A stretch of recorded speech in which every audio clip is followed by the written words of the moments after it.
ಕೆಲವು ಸರಿ ಕೆಲವು ಸೂಕ್ತವಾಗಿರ್ತವೆ, ಎಲ್ರಿಗೂ ಗೊತ್ತಾಗಲ್ಲ. ಅದು ನಮ್ಮೊಳಗೆ ಮಾತ್ರ ಕೊರೈತಿರ್ತದೆ. ಸಿನಿಮಾ ಅಂದರೆ ಆ ಹುಚ್ಚು ನೀವು ಕೇಳಿ. ನಾಳೆ ಇಂಗ್ಲೀಷ್ ಇತ್ತು, ಹಿಂದಿನ ರಾತ್ರಿ ಮಾನಸ ಸರೋವರ ನೋಡಿದ್ದೀನಿ ನಾನು. ಪ್ರಭಾದಲ್ಲಿ ಮಾನಸ ಸರೋವರ ಇನ್ನು ಕಣ್ಣು ಕಟ್ಟಂಗಿದೆ ನನಗೆ.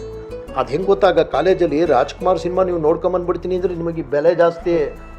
ಯಾರು ಫಸ್ಟ್ ನೋಡ್ಕೊಂಬತ್ತಾರೆ ಅವ್ನ ಸುತ್ತ 20 ಜನ ಕೂತ್ಕೊಳ್ಳೋರು ಕತೆ ಕೇಳೋಕ್ಕೆ. ನಮ್ಮ ಕಾಲನೇ ಕಾಲ ಬಿಟ್ಟಿದೆ ಅಲ್ಲ ಸರ್. ಏನೋ ನಮಗೆ ಮೊದಲಿಂದ ಬಿಸ್ನೆಸ್ ಮಾಡಬೇಕು ಅನ್ನೋ ಆಸೆ ಜಾಸ್ತಿ. ಅದೇನೋ ಗೊತ್ತಿಲ್ಲ, ಅದು ಯಾಕೆ ಅಂತ ಈಗಲೂ ಗೊತ್ತಿಲ್ಲ ನನಗೆ.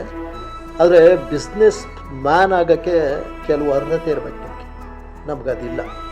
ಏಕೆಂದರೆ ನಮ್ಮದು ಒಂಥರ ತುಂಬ ಸಾಫ್ಟ್ ನೇಚರ್. ಒಬ್ರಿಗೆ ಕೊಟ್ಟಿದ್ದನ್ನು ವಸೂಲಿ ಮಾಡೋ ಶಕ್ತಿ ಇಲ್ಲ. ಸಾಲ ಯಾರು ಕೇಳಿದ್ರೆ ಅಯ್ಯೋ ನನಗೆ ಕೇಳ್ತಾವನೆ ಕೊಟ್ಬಿಡೋಣ ಅನ್ನೋ ಮನಸ್ಸು. ವಸೂಲಿ ಮಾಡೋ ತಾಕತ್ತಿಲ್ಲ.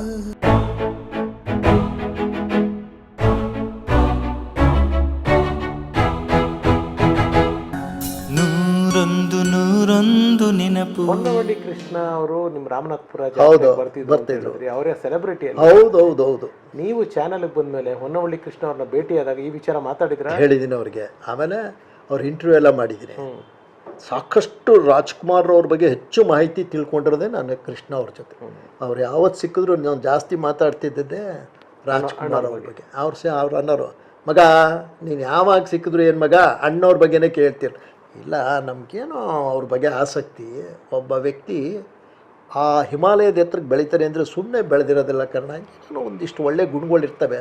ಯಾವುದೋ ಒಂದು ಸಣ್ಣ ಪುಟ್ಟದ್ದು ನಾವು ಅಳವಡಿಸ್ಕೋಬೋದಲ್ಲ ಅಂತ ಹೇಳಿವೆ. ಭಾಳ ಪಾಪ ಇವತ್ತಿಗೂ ಭಾರಿ ಆತ್ಮೀಯರು ನಮಗೆ ಹೊನ್ನವಳ್ಳಿ ಕೃಷ್ಣ ಅವ್ರು ಮಾತ್ರ. ಎಸ್ ಸರ್, ಶ್ರೀಕಂಠ ಸರ್. ಇನ್ನು PUC ಮುಗಿಸಿದ್ರಿ. ಹೌದು. ಮೈಸೂರಿನ ದಿನಗಳು ನಿಮ್ಮದು. ಬನ್ಮಯ ಹೆಂಗಿದ್ರಿ, ಏನಲ್ಲಿ ಈ ಬನ್ಮಯಸ್ ಕಾಲೇಜ್ ಅಂದರೆ ಆಗಿಲ್ಲ, ಯಾವುದೋ ಒಂದು ಯೂನಿಯನ್ ಗಲಾಟಿಲಿ ಯಾರ್ದೋ ಒಂದು ಮರ್ಡರ್ ಆಗ್ಬಿಟ್ಟಿತ್ತಂತೆ ಸ್ಟೂಡೆಂಟು. ಆ ಕಾಲೇಜ್ಗೆ ಹೋಗೋಕೆ ಎಲ್ಲ ಎದುರ್ಕೊಳ್ಳೋರು. ಕಾಲೇಜ್ ಗಲಾಟಿಗೆ ಕಾಲೇಜು, ಆ ಕಾಲೇಜು, ಈ ಕಾಲೇಜು ಅಂತ ಏನಾರು ಹೇಳೋರು ಆ ಕಾಲಕ್ಕೆ. ನಮ್ಗೆ ಅದ್ರದ್ದೆಲ್ಲ ಪರಿವೇ ಇಲ್ಲ ಬಿಡಿ. ನಮಗೆ ಸೀಟ್ ಸಿಕ್ಕಿದ್ರು ಸಾಕಾಗಿತ್ತು. ಬನ್ಮಯಸ್ ಸೇರ್ಕೊಂಬಿಟ್ಟೆ. ನೀವು ನಂಬ್ತಿರೋ ಬಿಡ್ತಿರೋ, ಬನ್ಮಯಸ್ ಕಾಲೇಜಲ್ಲಿ ಎಷ್ಟು ವರ್ಷ ನಾನು ಇದ್ನೋ ಅಷ್ಟು ವರ್ಷದಲ್ಲಿ ಈ ಶ್ರೀಕಂಠ ಯಾರು ಅಂತ ಯಾರಿಗೂ ಗೊತ್ತಿಲ್ಲ ಅಲ್ಲಿ. ಆದರೆ ಅಷ್ಟು ಸೈಲೆಂಟ್ ನಾನು. ಬರೀವೆ, ಕೂತ್ಕೊಳ್ಳಿವೆ. ಹಾಸ್ಟೆಲಲ್ಲಿದ್ರಾ? ಹಾಸ್ಟೆಲಲ್ಲಿದ್ದೆ. ಬಂಜಂಗ್ ಹಾಸ್ಟೆಲ್ ಅಂತ ಕುಕ್ಕರಳ್ಳಿ ಕೆರೆ ಎದುರುಗಡೆ ಅಲ್ಲಿದ್ದೆ. ಇವತ್ತು ನನ್ನ ಕ್ಲಾಸ್ಮೇಟ್ಸ್ಗಳ್ಗೆ ಆಶ್ಚರ್ಯ, ಅದೇನು ಶ್ರೀಕಂಠ ನೀನು ಇದ್ದಕ್ಕಿದ್ದಂಗೆ ಹೆಂಗೆ ಕಾಲೇಜಲ್ಲಿ ಒಂದು ಮಾತು ಆಡ್ತಾ ಇರಲಿಲ್ವ ಅಂತ. ಒಂದು 4 ಜನ ಸ್ನೇಹಿತರು ಬಿಟ್ಟರೆ ಇವತ್ತು ಅವರೇ ಇರೋದು ನನಗೆ. ಕಾಲೇಜು ಅಂದರೆ ಒಬ್ಬ ರಮೇಶ ಅಂತ, ಒಬ್ಬ ಸುಬ್ರಹ್ಮಣ್ಯ ಅಂತ, ಒಂದು 4 ಜನ ಬಿಟ್ಟರೆ ಇವತ್ತು ಯಾರೂ ಗೊತ್ತಿಲ್ಲ. ಈಗ ಇತ್ತೀಚೆಗೆ ಎಲ್ಲ ಒಂದು ಸರಿ ಸೇರ್ಕೊಳ್ಳೋಣ ಅಂತ ಸೇರ್ಕೊಂಡಾಗ ಎಲ್ರಿಗೂ ಅದೇ ಸರ್ಪ್ರೈಸ್. ನೀನು ಹೆಂಗೆ TV ಮೀಡಿಯಾಕ್ಕೆ ಹೋಗ್ಬಿಟ್ಟೆ, ಸಿನಿಮಾ ಮೀಡಿಯಾ ಅವಾಗೇನು ಇರಲೇ ಇಲ್ವಲ್ಲ ಅಂತ. ಕೆಲವು ಸರಿ ಕೆಲವು ಸೂಕ್ತವಾಗಿರ್ತವೆ, ಎಲ್ರಿಗೂ ಗೊತ್ತಾಗಲ್ಲ. ಅದು ನಮ್ಮೊಳಗೆ ಮಾತ್ರ ಕೊರೈತಿರ್ತದೆ. ಸಾಧನೆ ಮಾಡಿದಾಗ ಅವ್ರಿಗೆ ಆಶ್ಚರ್ಯ ಆಯ್ತದೆ. ಸಾಧನೆ ಅಂದರೆ ನಾವೇನು ಮಾಡಬಾರ್ದು ಮಾಡಿಲ್ಲ, ಬಟ್ ಏನೋ ಒಂದು ಏನೂ ಇಲ್ಲದೆ ಇರೋ ಅಟ್ಲೀಸ್ಟ್ ನಮ್ಮ ಒಂದು 50 ಜನ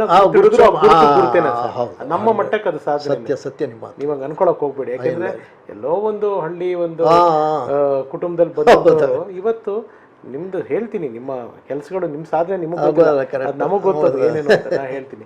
ಅವಾಗ ಅಲ್ಲಿ ಬನ್ಮಯಸಲ್ಲಿ ಇದ್ದಾಗ ಸ್ಟೂಡಿಯಸ್ ಆಗಿದ್ರ ಸ್ಟಡೀಸ್ ಅಲ್ಲಿ, ಇಲ್ಲ ಚಕ್ಕರ್ ಪಿಕ್ಚರ್ಗಳಿಗೆಲ್ಲ ಹೋಗೋದು? ಅಲ್ಲೇ ಹಾಳಾಗಿದ್ದು ನಾನು. ಎಲ್ಲ ಹಾಳಾಗಿದ್ದು ಎಜುಕೇಷನ್ ಅಂದರೆ ಸಿನಿಮಾ ಅಂದರೆ ಆ ಹುಚ್ಚು ನೀವು ಕೇಳಿ. ನಾಳೆ ಇಂಗ್ಲೀಷ್ ಇತ್ತು, ಹಿಂದಿನ ರಾತ್ರಿ ಮಾನಸ ಸರೋವರ ನೋಡಿದ್ದೀನಿ ನಾನು. ಪ್ರಭಾದಲ್ಲಿ ಲಕ್ಷ್ಮಿ ನೋಡಿ ಮಾನಸ ಸರೋವರ ಇನ್ನು ಕಣ್ಣು ಕಟ್ಟಂಗಿದೆ ನನಗೆ. ಎಸ್ಪೆಷಲಿ ಆಮೇಲೆ ಪುಟ್ಟಣ್ಣ ನೂರು, ನಮ್ಮೂರ್ಗೆ 5-6 ಮೈಲಿ ಅಷ್ಟೇ. ಅವರು ಒಬ್ಬರು ನಮ್ಗೆ ಇನ್ಫ್ಲೂಯೆನ್ಸ್. ಪುಟ್ಟಣ್ಣ ಅವರು ಇವತ್ತು ಇತ್ತೀಚೆಗೆ ಹೋಗಿದ್ದೆ. ಆಮೇಲೆ ನಾನು ಸಿನಿಮಾಲ್ಲಿ ಶೂಟಿಂಗ್ ಮಾಡಿದ್ದೀನಿ, ಕಣಗಾಲಲ್ಲೇ ಮಾಡಿದ್ದೀನಿ ನಾನು ಶೂಟಿಂಗು.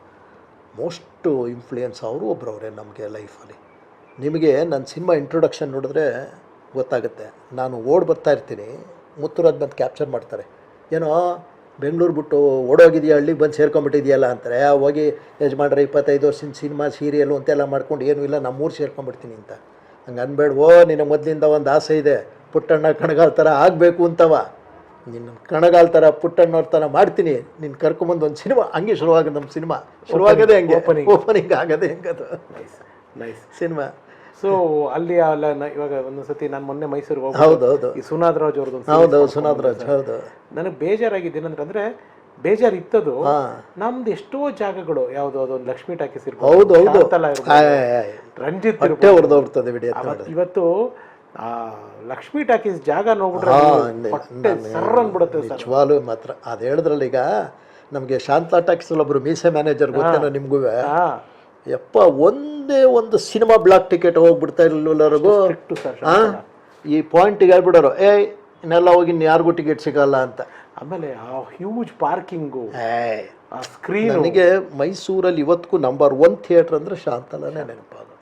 ಅವೆಲ್ಲ ನೀವು ಹೇಳಂಗೆ ನಮ್ಮ ಕಾಲೇಜ್ ದಿನಗಳ ಇವತ್ತು ನೆನಪಿದೆ. ರಾತ್ರಿ 3:30 ಟಿಕೆಟಿಗೆ ನಿಂತಿದ್ದೀನಿ ಶಂಕರ್ ಗುರು. ಬೆಳಿಗ್ಗೆ 5:45 ಟಿಕೆಟ್ ಸಿಕ್ತು. ಶಾಂತಲಾ 7 ಗಂಟೆಗೆ ಪಿಕ್ಚರು. ಅದು ಹೆಂಗೆ ಗೊತ್ತಾಗ, ಕಾಲೇಜಲ್ಲಿ ರಾಜ್ಕುಮಾರ್ ಸಿನಿಮಾ ನೀವು ನೋಡ್ಕೊಂಬಂದ್ಬಿಡ್ತೀನಿ ಅಂದರೆ ನಿಮಗೆ ಬೆಲೆ ಜಾಸ್ತಿ. ಯಾರು ಫಸ್ಟ್ ನೋಡ್ಕೊಂಬತ್ತಾರೆ ಅವ್ನು ಸುತ್ತ 20 ಜನ ಕೂತ್ಕೊಳ್ಳೋರು ಕತೆ ಕೇಳೋಕ್ಕೆ. ನಮ್ಮ ಕಾಲನೇ ಕಾಲ ಬಿಡಿ ಅಲ್ಲ ಸರ್. ಸೂಪರ್. ಸೊ ಕಾಲೇಜ್ ಮಾಡ್ತಾ ಇದ್ರಿ, ಕಾಲೇಜೆಲ್ಲ ನಿಮ್ದು ಡಿಗ್ರಿ ಮುಗೀತು, BCom ಮುಗೀತು. ಹೌದೌದು. BCom ಮುಗಿದ್ಮೇಲೆ ಮುಂದಿನ ಪ್ರಶ್ನೆ ಏನು ಮಾಡಬೇಕು ಅಂತ. ಏನು ಮಾಡಬೇಕು? ಅದು ನಮ್ಮ ಭಾಳ ಜನ ಏನು ಹೇಳಿದ್ರು, ಬ್ಯಾಂಕಿಗೆ ಸೇರ್ಕೊಂಬಿಡಿ, ಬ್ಯಾಂಕಿಗೆ ಸೇರ್ಕೊಳ್ಳೋದು ಒಂದು ಸ್ವಲ್ಪ ಕೆಲಸ ಸಿಗೋದು. ಏನೋ ನಮಗೆ ಮೊದಲಿಂದ ಬಿಸ್ನೆಸ್ ಮಾಡಬೇಕು ಅನ್ನೋ ಆಸೆ ಜಾಸ್ತಿ. ಅದೇನೋ ಗೊತ್ತಿಲ್ಲ, ಅದು ಯಾಕೆ ಅಂತ ಈಗಲೂ ಗೊತ್ತಿಲ್ಲ ನನಗೆ. ಸೊ ನಮ್ಮ ಬ್ರದರ್ ಒಂದು ಫರ್ಟಿಲೈಸರ್ ಬಿಸ್ನೆಸ್ ಮಾಡ್ತಾಯಿದ್ದ, ಸೇಮ್ ಬಿಸ್ನೆಸ್ ನಾನು ಕಂಟಿನ್ಯೂ ಮಾಡಿದೆ. ಆದರೆ ಬಿಸ್ನೆಸ್ ಮ್ಯಾನ್ ಆಗೋಕ್ಕೆ ಕೆಲವು ಅರ್ಹತೆ ಇರಬೇಕು ನಿಮಗೆ. ನಮಗದಿಲ್ಲ. ಯಾಕೆಂದರೆ ನಮ್ಮದು ಒಂಥರ ತುಂಬ ಸಾಫ್ಟ್ ನೇಚರು. ಒಬ್ರಿಗೆ ಕೊಟ್ಟಿದ್ದನ್ನು ವಸೂಲಿ ಮಾಡೋ ಶಕ್ತಿ ಇಲ್ಲ. ಸಾಲ ಯಾರು ಕೇಳಿದ್ರೆ ಅಯ್ಯೋ ನನಗೆ ಕೇಳ್ತಾವನೆ ಕೊಟ್ಬಿಡೋಣ ಅನ್ನೋ ಮನಸ್ಸು, ವಸೂಲಿ ಮಾಡೋ ತಾಕತ್ತಿಲ್ಲ. ಅಲ್ಲಿ ಸೋತ್ಬಿಟ್ಟೆ ನಾನು ಬಿಸ್ನೆಸ್ಸಲ್ಲಿ. ಏನೂ ಮಾಡೋಕ್ಕಾಗಲಿಲ್ಲ. ಇದು ಮುಗೀತು, ಇದು ನನಗೂ ಇದಕ್ಕೂ ಆಗಲ್ಲ ಅಂತ ಬಿಟ್ಟು ಬೆಂಗಳೂರು. ಏನು ಬಿಸ್ನೆಸ್ ಮಾಡಿದ್ರು? ಫರ್ಟಿಲೈಸರ್. ಮೈಸೂರಲ್ಲೇ ಮಾಡಿದ್ರಾ? ಇಲ್ಲ, ನಮ್ಮೂರು. ಓಕೆ, ನಮ್ಮೂರಲ್ಲಿ ಮಾಡಿದ್ದು. ಆಮೇಲೆ ಬೆಂಗಳೂರಿಗೆ ಬಂದುಬಿಟ್ಟೆ. ಸೊ ಬೆಂಗಳೂರಿಗೆ ಬಂದಮೇಲೆ ನಮ್ಮ ಸಿಸ್ಟ್ರು ಮನೆ ಬಸವೇಶ್ವರ ನಗರದಲ್ಲಿ. ಪಾಪ ಅವಳನ್ನು ನೆನೆಸ್ಕೋಬೇಕು. ಅಲ್ಲಿದ್ದಾಗ ದೊಡ್ಡ ಅಕ್ಕ ಅಲ್ಲಿದ್ದಾಗ ಏನು ಮಾಡಬೇಕು ಅಂತ ಯೋಚನೆ ಮಾಡ್ತಿದ್ದಾಗ ಇದು ಬಂತು ಮತ್ತು ಮೈಂಡಿಗೆ, ಸಿನಿಮಾ ಹೆಂಗಾದರೂ ದಾರಿ ಅಂತ. ರಾಜಾಜಿನಗರಲ್ಲಿ ವಿಜಯ ಫಿಲ್ಮ್ ಇನ್ಸ್ಟಿಟ್ಯೂಟ್ ಇತ್ತು. ಅಲ್ಲೋಗಿ ಜಾಯಿನ್ ಆದೆ ವಿಜಯ ಫಿಲ್ಮ್. ಅಲ್ಲಿ ನೋಡಿ ಸಂಜೀವ್ ಕುಲಕರ್ಣಿ ನಾನು ಮೀಟಿಂಗ್ ಪಾಯಿಂಟ್. ನಿಮ್ಮ ಜೀವದ ಗೆಳೆಯ? ಅಲ್ಲಿ ನಾವಿಬ್ಬರು ಭೇಟಿ. ಅವನು ಟ್ಯಾಲೆಂಟೆಡ್, ಅವತ್ತಿನ ಟ್ಯಾಲೆಂಟೆಡ್, ಸುರದ್ರೂಪಿ. ಕನ್ನಡ ಭಾಷೆ ಇದೆಯಲ್ಲ ಅದ್ಭುತ. ಅವನ ಸಿಹಿ ನುಡಿ ಕಾರ್ಯಕ್ರಮ ಇವತ್ತಿನ ಜನ್ರೇಷನ್ ನೋಡಿಲ್ಲ. ನಾವೆಲ್ಲ ಆ ಕಾಲದಲ್ಲಿ ಶಿವರಾಜ್ ಕುಮಾರು, ದೊಡ್ಡ ದೊಡ್ಡ ವ್ಯಕ್ತಿಗಳು ಬಂದು ನಿಂತ್ಕೊಳ್ಳೋರು ಫ್ಲೋರಲ್ಲಿ. ಕಂಠೀರವ ಸ್ಟುಡಿಯೋದಲ್ಲಿ ಅವರೆಲ್ಲರೂ ಅಕ್ಕಪಕ್ಕ ಫ್ಲೋರಲ್ಲಿದ್ದರೆ ಅವ್ನು ಮಾತಾಡ್ತಾಯಿದ್ರೆ ಆ ಕನ್ನಡ ಭಾಷೆ ಕೇಳೋಕ್ಕೆ ಅವರು ಬಂದು ಖುಷಿ ಪಡೋರು. ಮತ್ತು ಅವನಿಗೆ ಹಾರ್ಟ್ಲಿ ಕಂಗ್ರ್ಯಾಚುಲೇಟ್ ಮಾಡೋರು. ಏನೇ ಆಗಲಿ ಕುಲಕರ್ಣಿ, ನಿನ್ನ ಕನ್ನಡ ಭಾಷೆನೇ ಭಾಷೆ ಅಂತ. ಅಷ್ಟು ಅದ್ಭುತವಾದ ಕನ್ನಡ ಮಾತಾಡ್ತಾಯಿದ್ದ. ತುಂಬ ಒಳ್ಳೆಯ ಮನುಷ್ಯ. ಮಾತಾಡೋಣ ಸರ್ ಕುಲಕರ್ಣಿ, ನಮ್ಮ ಕನ್ನಡದ ಹೆಮ್ಮೆಯ ಕುಲಕರ್ಣಿ. ಹೌದೌದು, ನಿಜ. ಎಸ್, ಅಲ್ಲಿ ವಿಜಯ ಫಿಲ್ಮ್ ಇನ್ಸ್ಟಿಟ್ಯೂಟ್ ಅಲ್ಲಿ ಏನೇನು ಹೇಳ್ಕೊಳ್ಳಿ, ಏನು ಕಲ್ತ್ರಿ ನೀವು? ಅವತ್ತಿನ ಕಾಲಕ್ಕೆ 9 ಸಬ್ಜೆಕ್ಟ್ ಇತ್ತು. ಅದ್ರ 9 ಸಬ್ಜೆಕ್ಟು ನೀವು ಕಲಿಬೇಕು. ಗೀತಪ್ರಿಯ ಅವತ್ತು ಇದು ಪ್ರಿನ್ಸಿಪಲ್ ಅವತ್ತಿಗೆ. ಅವ್ರು ಬಂದು ಫಿಲಮ್ ಟೆಕ್ನಿಕ್ ಅಂತ ಒಂದು ಪಾಠ ಮಾಡೋರು.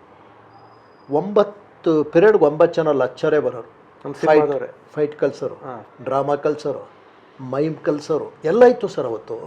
ಅಷ್ಟೆಲ್ಲ ಕಲ್ತು ಬೆಳಗ್ಗೆ 9 ಗಂಟೆಗೆ ಹೋದ್ರೆ 4 ಗಂಟೆಗೆ ಕ್ಲೋಸ್. ಅಲ್ಲಿ ತನಕೂ ಇತ್ತು. ಆದರೆ ಅವತ್ತಿನ ಆ ದಿವಸದಲ್ಲಿ ನಮ್ಮ ಪರ್ಸನಲ್ ಲೈಫು ಚೆನ್ನಾಗಿರಲಿಲ್ಲ. ಅಂದರೆ ಆರ್ಥಿಕವಾಗಿ ನಾನು ಹೇಳ್ತಾ ಇರೋದಕ್ಕೆ, ನಾನು daily Basaveshwara Nagar to Rajajinagar walk, ಬರೋಕ್ಕೆ ಹೋಗೋಕ್ಕೆ ವಾಕು, ಮತ್ತು ಒಂದು ಊಟ ಮಾಡ್ಬೇಕಾದ್ರು ಭಾರಿ ಲೆಕ್ಕಾಚಾರ ಮಾಡಿ ಊಟ ಮಾಡ್ಬೇಕು. ಅಂಥ ದಿವ್ಸಗಳವು. ಅಂದರೆ ಅಂಥ ಏನು ಒಳ್ಳೆ ದಿವ್ಸಗಳಲ್ಲ. ಆದರೆ ಆ್ಯಂಬಿಷನ್ ಅಂತ ಒಂದಿರ್ತದಲ್ಲ, ಅದು ಮುಂದೆ ನುಗ್ಗೋದು. ಹೋಗು ಏನೋ ಒಂದು ಆಯ್ತದೆ ಅಂದ್ಬಿಟ್ಟು ಹಿಂಗೆ ಮಾಡಿ 11 ತಿಂಗಳು ಕೋರ್ಸು ಮುಗಿಸ್ತಾಗ ಬಂದೆ. ಏನು ನಮ್ಗೆ ಯಾವನು ಗೊತ್ತಿಲ್ಲ. ದಿನ ಹೋಗೋದು ಕಾನಿಷ್ಕ ಹೋಟ್ಲ ಹತ್ರ ನಿಂತ್ಕೊಳ್ಳೋದು. ಉಮೇಶ್ ಅಣ್ಣ ಬರೋರು, ಡಿಂಗ್ರಿ ನಾಗರಾಜ್ ಬರೋರು, ಮೈಕಲ್ ಮಧು ಬರೋರು, ಹಿಂಗೆ ಯಾರ್ಯಾರೋ ಬರೋರು. ನೋಡೋದೇ ಒಂದು ಖುಷಿ. ಖುಷಿಯ GK ಮುದ್ದುರಾಜು ಡೈರೆಕ್ಟ್ರು, ಅವರು ಹಿಂಗೆಲ್ಲ ಬರ್ತಾ ಇರೋರು. ನಮ್ಗೆ ಅವ್ರನ್ನ ಹೆಂಗೆ ಮೀಟ್ ಮಾಡಬೇಕು, ಹೆಂಗೆ ಅಪ್ರೋಚ್ ಮಾಡಬೇಕು ಅನ್ನೋದೇ ಗೊತ್ತಿಲ್ಲ. ಬೆಳಗ್ಗೆ ಹೋಗೋದು, ಸಂಜೆ ತನಕ ಅಲ್ಲಿ ನಿಂತ್ಕೊಳ್ಳೋದು, ವಾಪಸ್ ಬರೋದು. ನಮ್ಮ ಮನೆ ಹತ್ರ ಭಾರ್ಗವ ಇದ್ದರು. ಭಾರ್ಗವನ ಹೆಣ್ಮಕ್ಳು ನಮ್ಮ ಅಕ್ಕನ ಮಕ್ಕಳ ಜೊತೆ ಓದ್ತಾಯಿದ್ರು. ನಮ್ಮ ಅಕ್ಕನ ಮಕ್ಕಳು ಹೇಳೋ ಪಾಪ, ಬಾ ಒಂದು ದಿವಸ ಕರ್ಕೊಂಡೋಗಿ ಪರಿಚಯ ಮಾಡಿಸ್ತೀವಿ ಅಂತ. ಅದಾಗಲಿಲ್ಲ, ಅದು ಹೋಗಲಿಲ್ಲ. ಸರಿ, ನಮ್ಮ ಅಕ್ಕನ ಮನೆ ಮೇಲ್ಗಡೆಗೆ ಒಬ್ಬರು ನಾರ್ತ್ ಇಂಡಿಯನ್ಸ್ ಬಂದರು. ಕೇಳಿದ್ರು ಒಂದು ದಿವಸ, ನಿಮ್ಮ ತಮ್ಮ ಏನು ಮಾಡ್ತಾರೆ ಅಂತ. ಅಯ್ಯೋ ಅವ್ರಿಗೊಂದು ಸಿನಿಮಾದ ಹುಚ್ಚು, ಯಾರೂ ಡೈರೆಕ್ಟ್ರ್ ಸಿಗ್ತಾಯಿಲ್ಲ ಅಂತ. ಆಯಮ್ಮ AT ರಘು ಅಂತ ಇಲ್ಲೊಬ್ರು ಡೈರೆಕ್ಟ್ರ್ ಅವರೇ, ನಮ್ಮ ಮನೆ ಹತ್ರನೇ ಇರೋದು ಮೊದಲು, ಅವರಿದ್ದ ಮನೆ ಹತ್ರ. ಪರಿಚಯ ಮಾಡಿಸ್ತೀನಿ, ಕಳಿಸಿ ನಿಮ್ಮ ತಮ್ಮನ್ನ ಅಂತ. ಸರಿ ಅಂದ್ಬಿಟ್ಟು ಹೋದೆ. ಇತ್ತೀಚೆಗಷ್ಟೇ ಎ.ಟಿ. ರಘು ಅವರು ಕಾಲಿದ್ದಾರೆ. ನಿಜ ನಿಜ. ಸೊ ಶ್ರೀಕಂಠ್ ಅವ್ರ ಪರವಾಗಿ ನಮ್ಮ ಪರವಾಗಿ ಅವರಿಗೆ ಭಾವಪೂರ್ಣ ಶ್ರದ್ಧಾಂಜಲಿ. Yes sir. ಪರಿಚಯ ಏನು ಮಾಡ್ತೀಯ ಅಂದರು. ಸರ್ ಹಿಂಗೆ ಈ ಥರ B.Com ಮಾಡಿದರೆ ಫಿಲ್ಮಿಸ್ಟು. ಹೌದಾ, ಏನು ಮಾಡಬೇಕು ಅಂದ್ಕೊಂಡಿದ್ಯಾ ಅಂದರು. ಅದೇ ಸರ್ ಅಸಿಸ್ಟೆಂಟ್ ಡೈರೆಕ್ಟ್ರ್ ಆಗಬೇಕು. ಅಸಿಸ್ಟೆಂಟ್ ಡೈರೆಕ್ಟ್ರು, ಸಿನಿಮಾ ನಟರು ನೋಡೋ ಆಸೆಗೆ ಅಸಿಸ್ಟೆಂಟ್ ಡೈರೆಕ್ಟ್ರ್ ಆಗಬೇಕು ಅಂತ ಇದೆಯಾ? ಇಲ್ಲ ಸರ್, ನಟರು ನೋಡಬೇಕು ಅಂತಲ್ಲ, ಇಲ್ಲಿ ಏನೋ ಒಂದು ಕಲ್ತ್ಕೋಬೇಕು ಅಂತ. ಸರಿ, ನಾನು ಸ್ಟ್ರಿಕ್ಟ್ ಮನುಷ್ಯ. ಇಲ್ಲ ಸರ್ ಪರವಾಗಿಲ್ಲ, ನಾನು ಮಂಡ್ಯದ ಗಂಡು ಅಂತ ಒಂದು ಪಿಕ್ಚರ್ ಶುರು ಮಾಡ್ತಾಯಿದ್ದೀನಿ, ಬಂದ್ಬಿಡು ಅದಕ್ಕೆ ಅಸಿಸ್ಟೆಂಟ್ ಡೈರೆಕ್ಟ್ರ್ ಆಗಿ ಅಂತ. ಅಲ್ಲಿ ಶುರುವಾಯಿತು ನನ್ನ ಜರ್ನಿ. ಫಸ್ಟ್ ಸಿನಿಮಾನೇ ಮಂಡ್ಯದ ಗಂಡು. ಸೂಪರ್. ನಾನು ಇದು ಮಾತಾಡ್ತೀನಿ. ನಿಮಗೆ ಅಂದರೆ ಡೈರೆಕ್ಷನ್ ಕಡೆಗೇನೆ ಆಸಕ್ತಿ ಇತ್ತ, ಕಲಾವಿದನಾಗಬೇಕು ಅಂತ? ಆ್ಯಕ್ಚುಲಿ ಇಲ್ಲ, ಕಲಾವಿದನಾಗಬೇಕು ಅನ್ನೋದು ಒಂದು ಕಿಂಚಿತ್ತು ಇಲ್ಲ. ಇರಲಿಲ್ಲ. ಡೈರೆಕ್ಷನಲ್ಲಿ ಏನಾದ್ರು ಮಾಡಬೇಕು ಅನ್ನೋದೇ ಆಸೆ. ಅದು ಇಲ್ಲವೇ ಇಲ್ಲ ಬಿಡಿ. ಆರ್ಟಿಸ್ಟ್ ಆಗೋ ಯೋಚನೆ ಒಂದು ಸಣ್ಣದು ಇಲ್ಲ ಬಿಡಿ. ಟೆಕ್ನಿಷಿಯನ್. ಓಕೆ. ಮಂಡ್ಯದ ಗಂಡು ಹಾಗಾದ್ರೆ ರೆಬಲ್ ಸ್ಟಾರ್ ಅವ್ರನ್ನ ಅಂಬರೀಷು ನೀವು ನೋಡೋದಂತ. ಆವಾಗ ಅಂಬರೀಷು ಅಂದರೆ ನಾವು ಮೊದಲೆಲ್ಲ ಸಿನಿಮಾ ನೋಡಿದ್ವಲ್ಲ. ಅಂದರೆ ಶ್ರೀಕಂಠ ಸರ್, ಸಾರಿ ಮಧ್ಯದಲ್ಲಿ ಕಟ್ ಮಾಡ್ತಾ ಇದ್ದೀನಿ. ನಾವೆಲ್ಲ ಯಾವ್ದು ಸಿನಿಮಾ ಬ್ಯಾಕ್ಗ್ರೌಂಡ್ಗಳಿಂದ. ಹೌದು, ಏನು ಇಲ್ಲ ಬಿಡಿ, ಇನ್ನೆಲ್ಲ ಇಲ್ಲ ಬಿಡಿ. ನಮ್ಗೆ ಯಾರು ಕುಟುಂಬದಲ್ಲೂ ಯಾರು ಇಲ್ಲಿ ಬಂದ ಮೇಲೆ ಇವಾಗ ನಮ್ಮ ಮಕ್ಳುಗಳು ಯಾರು ಬಂದ್ರೆ ನಮ್ಮ ಸಿನಿಮಾದವರು ಅಂತ ಹೇಳ್ಬೋದು. ನಮ್ಗೆ ಯಾರು ಇರ್ಲಿಲ್ಲ. ಅಂದ್ರೆ ನಾವೆಲ್ಲ ಇವಾಗ ನೀವು ಆಗ್ಲೇ ಹೇಳಿದ್ರಿ, ನಿಮ್ಮ ತಂದೆ ಅಷ್ಟು ಚೆನ್ನಾಗಿ ನೋಡ್ಕೊಂಡಿದ್ರು, ತಾಯಿ ಚೆನ್ನಾಗಿ ನೋಡ್ಕೊಂಡಿದ್ರು, ಅಕ್ಕ. ಹೌದು. ಈ ಸಿನಿಮಾಗೆ ಅಂತ ಬಂದಾಗ ನಮ್ದಂದೇ ಅಂತ ಹೋರಾಟ. ಹೌದು, ನಿಜ ಸರ್. ಸೊ ನೀವಲ್ಲಿ ಬಂದಾಗ ಏನು ಸಿನಿಮಾ ನಮ್ಗೆ ಆಚೆ ಕಡೆಯಿಂದ ಅದ್ಭುತವಾಗಿ ಕಾಣುತ್ತೆ ಸರ್. ಒಳಗಡೆ ಹೋದಾಗಲೇ ಅನ್ನೋ ಗೊತ್ತು. ಯಾಕೆಂದ್ರೆ ಆ ಪೇನ್ ನೀವು ತಿಂದಿರ್ತೀರ, ನಾನು ತಿಂದಿರ್ತೀನಿ. ಕೆಲವು ಹೇಳೋಕ್ಕಾಗಲ್ಲ, ಕ್ಯಾಮ್ರಾ ಆಗಲ್ಲ. ಅದೆಲ್ಲ ಲೇಟೆಸ್ಟ್ ಸ್ಟಾಕ್ ಪಾಸಿಟಿವ್ ಥಿಂಗ್ ಹೇಳ್ಬೇಕಷ್ಟೆ, ಏನು ಮಾಡೋಕ್ಕಾಗಲ್ಲ. ಸೊ ನೀವು ಎಂಟ್ರಿ ಆದ್ರಿ ಸೆಟ್ಗೆ. ಸರಿ, ನನಗೇನು ಮಾಡಿದ್ರು ಇವರು ಫಸ್ಟ್ ಕೆಲಸ R.N. ಜಯಗೋಪಾಲ್ಗೆ ಅಸಿಸ್ಟೆಂಟ್ ಮಾಡಿದ್ರು. ನೋಡಪ್ಪ, ಇವ್ರು ಕೇಳಿದಾಗ ಪೆನ್ ತಂದು ಕೊಡ್ಬೇಕು, ಕಾಫಿ ಏನು ಕೇಳ್ತಾರೆ ಅದನ್ನು ವೈಟ್ ಶೀಟು ಎಲ್ಲ ಕೊಡ್ಬೇಕು ನೀನು. ಆಯ್ತು ಸರ್ ಅಂದೆ. R.N. ಜಯಗೋಪಾಲ್ ಅವ್ರ ಜೊತೆ ಕೂತ್ಕೊಂಡೆ. ಇಲ್ಲಿ ಸರ್ ಜನಾರ್ದನ್ ಹೋಟ್ಲು, ಮಂಡ್ಯದ ಗಂಡು ಹಾಡಿದೆಯಲ್ಲ ಟೈಟ್ಲು, ಮಂಡ್ಯದ ಚೆಂಡು. ಡೈರೆಕ್ಟ್ರು ಬರೀ ಒಂದು ಸಲ ಸಿನಿಮಾದ ಇಡ್ಲಿ ಸಾಂಬಾರು ತಿಂದ ಮೇಲೆ ಯಾವ ಕಾರಣಕ್ಕೂ ನೀನು ವಾಪಸ್ ಹೋಗಲ್ಲ ಅಂದರು. ನಾನು ಏನೋ ಹೆಂಗೆ ಹೇಳ್ತಾವ್ರೆ ಅಂದ್ಕೊಂಡು ಆಯ್ತು ಸರ್ ಅಂದ್ಕೊಂಡು ಸುಮ್ಮನೆ ಆದೆ.